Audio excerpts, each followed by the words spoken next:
Adapter la riposte du VIH au temps pour une réponse adéquate aux problématiques. C'est dans cette logique que divers acteurs impliqués dans la mise en œuvre du projet Réponse communautaire à la stigmatisation, à la discrimination et à la réforme législative en Afrique de l'Ouest et du Centre ont œuvré afin que par leurs activités sur le terrain, l'on parvienne à changer non seulement les attitudes et les comportements, mais aussi modifier les lois et les politiques qui favorisent ces problèmes. Après un an de mise en œuvre, les acteurs se retrouvent autour d'une table pour en évaluer la réalisation. C'était hier, 30 juillet 2025, à Lomé. Le projet réduction de la stigmatisation, la discrimination et les réformes législatives quand même venait à point nommé et qui a touché l'ensemble du pays. Mais nous avons quand même mené des activités dans des régions spécifiques, notamment la région Grand Lomé, région des Plateaux et région de la Kara, qui nous ont permis aussi de toucher un peu plus de 300 bénéficiaires,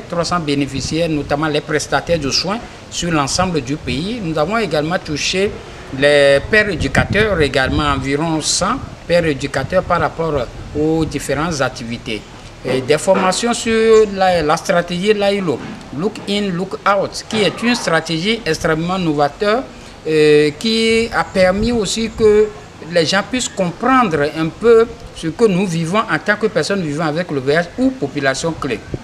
Alors ces activités nous ont permis aussi d'atteindre d'autres acteurs, notamment la stratégie CLM qui est le Community Lead Monitoring ou le suivi dirigé par les communautés pour également mettre les bénéficiaires de ces différents programmes et projets au centre de la stratégie pour la conduite, la mise en œuvre et l'évaluation de ces différentes activités. Il s'agit de partager et d'analyser les résultats, de documenter les bonnes pratiques, de réfléchir aux voies de pérennisation et d'aligner les contributions afin de transformer cette fin de projet,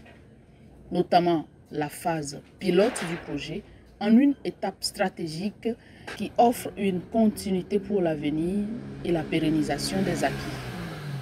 Nous traversons une difficulté financière à tous les niveaux. Donc c'est vraiment essayer de mobiliser les partenaires et les ressources pour qu'on puisse continuer, vraiment qu'on mette fin à la stigmatisation et à la discrimination, pour qu'on réalise le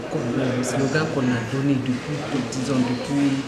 2016, c'est de mettre fin au sida d'ici 2040. Et vous avez vu le résultat un peu qui a permis de former plus de 300 acteurs communautaires et de la santé,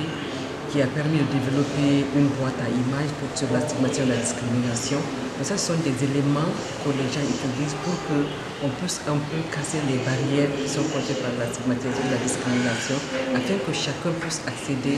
aux soins, chacun puisse accéder aux services de prévention, de traitement du VIH. Aujourd'hui, on va capitaliser sur les résultats, on va voir quelles sont les leçons apprises, puis certainement il y aura aussi des défis qu'ils vont montrer dans la mise en œuvre. Donc à la longue, on va essayer de capitaliser sur les acquis, sur les meilleures pratiques et de voir comment lever tout ce qu'ils auront comme difficultés ou bien défis à la mise en œuvre et à l'aider. Mise en œuvre dans 6 pays de la sous-région, en complémentarité avec les interventions du Fonds mondial, le projet a pour ambition de contribuer significativement à trouver une réponse plus inclusive et plus équitable, fondée sur les droits de l'homme, notamment à travers la lutte contre la stigmatisation,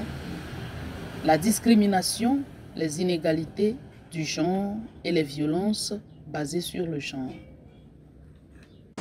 Je voudrais, au nom du coordonnateur national du SPCLS-IST,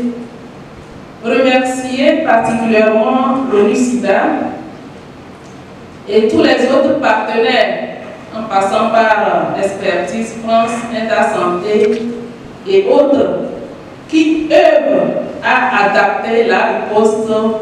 du VIH au temps.